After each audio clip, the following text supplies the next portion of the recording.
নমস্কার, আমি ইন্দ্রাণী কুট্টুস কিচেনে আপনাদের সবাইকে স্বাগত। আজকে আমার রেসিপি হলো চিকেনের পাতলা ঝোল।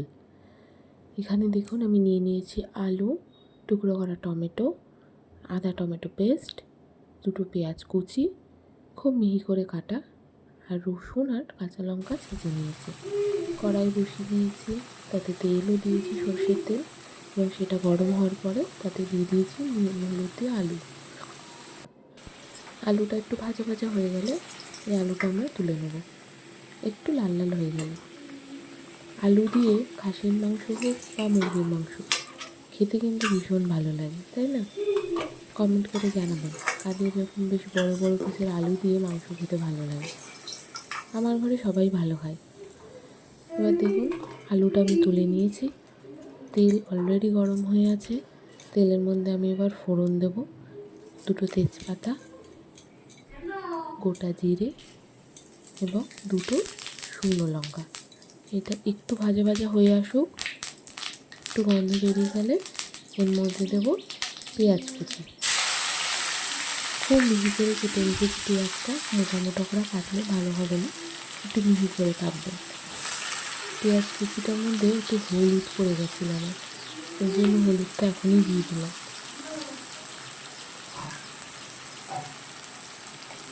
এখন হলুদটা অনেকটাই পড়েছিল, আসলে আমি তরকারিতেও হলুদ দিতাম, তাই এটার কোনো ব্যবস্থা করিনি।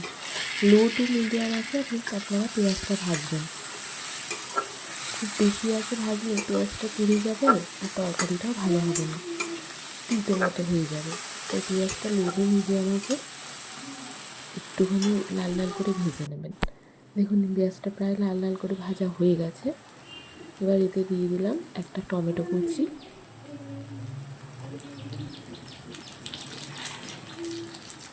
আর ওই টমেটো আর আদা পেস্টটা আমি এভাবেই করি, পেঁয়াজও দিই টমেটোও দিই, এতে স্বাদটা একটু ভালোই হয়, বেশি বেশি ভালো হয়। এবার এইটাকে ভালো করে কষাতে হবে। এই মশলাটা একটু বেশি করে না কষালে এই আদা টমেটোর একটা কাঁচা স্মেল থাকতে পারে, আর মশলা যত কষানো হয় তত নাকি রান্নার স্বাদও হয়। এটা আমার বড়দের কাছ দিয়েই শোনা। দেখুন মশলা কিন্তু বেশ কষে গেছে, তেল ছাড়া শুরু করে দিয়েছে, আর দুটো তেলও ছাড়ছে। এবার একেবারে মশলাটা কষে গেছে, তেল অনেকটাই ছেড়ে দিয়েছে। এবার এর মধ্যে দিয়ে দেবো রসুন আর কাঁচা লঙ্কা, যেটা ছেঁচে রেখেছিলাম। এইভাবে একবার আপনারা করে দেখবেন, জিনিসটা কিন্তু খুব ভালো হয়, ভীষণ ভালো হয় খেতে।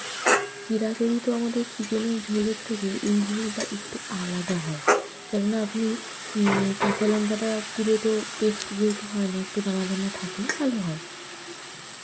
ঝাল অনুযায়ী আমি দিয়েছিলাম কাঁচা লঙ্কা 4টে, আপনারা আপনাদের ঝাল অনুযায়ী দেবেন, যতটা খেতে পারবেন।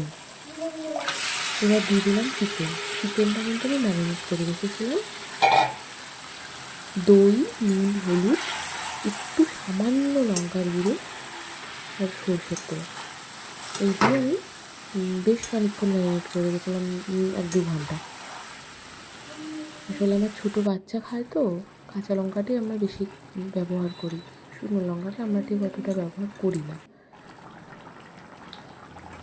দেখুন মাংসটা বেশ টকবক করে ফুটছে, আর এটা কিন্তু প্রায় কষতে কষতে কষে এসছে, একটু একটু তেল পাশ দিয়ে ছেড়েছে।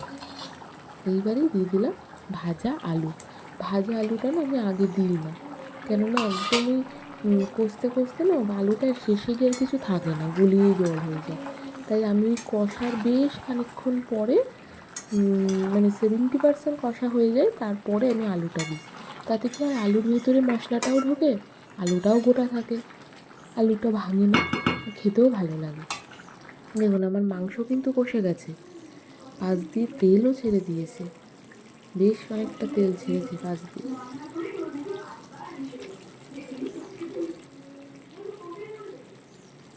আর পাশে ওই যে গরম বাটিটা দেখছেন, এতে জলটা একটু ঘোলা দেখছেন, আসলে বাটিটার মধ্যে আমার চিকেনটা ছিল, তো অনেকটা মশলাই ছিল, নষ্ট করবো বলুন, ওতেই গরম জল দিয়ে বসিয়েছি।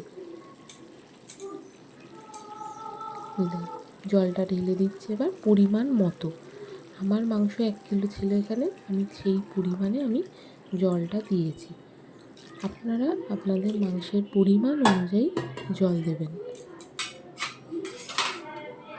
আমাদের ঘরে এই পাতলা ঝোলটা এই গরমে বেশি হয়, বেশি কষাটা আমরা এই গরমটায় খাই না, খাই খুব অল্প। আমার আর আমার ছেলের এই কষা মাংসের থেকে এই ঝোলটাই বেশি পছন্দ। তো ছোটো ঝোল দিয়ে দিয়েছি। এবার এটা একটু ফুটবে, এটা একটু ফুটে উঠুক। তারপরে দেখুন এটা ফুটছে, বেশ সুন্দর ফুটে ঝোল কমে জল শুকিয়ে পরিমাণ মতো ঝোলও হয়ে গেছে। এবার এতে আমি দিয়ে দিলাম গরম মশলা গুঁড়ো।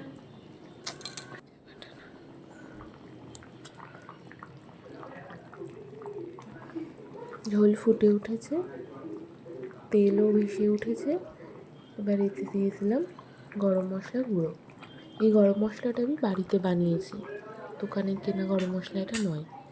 খুব সামান্যই দিলাম। ঝোল কিন্তু আমার রেডি হয়ে গেছে। আপনারা এরকম করে খেয়ে দেখবেন, যদি ভালো লাগে আমাকে কমেন্টে জানাবেন।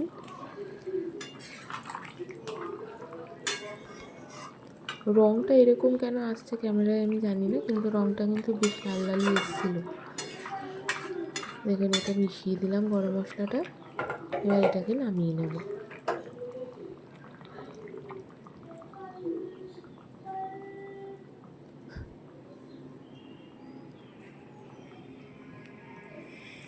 আজ তাহলে আসি, টাটা।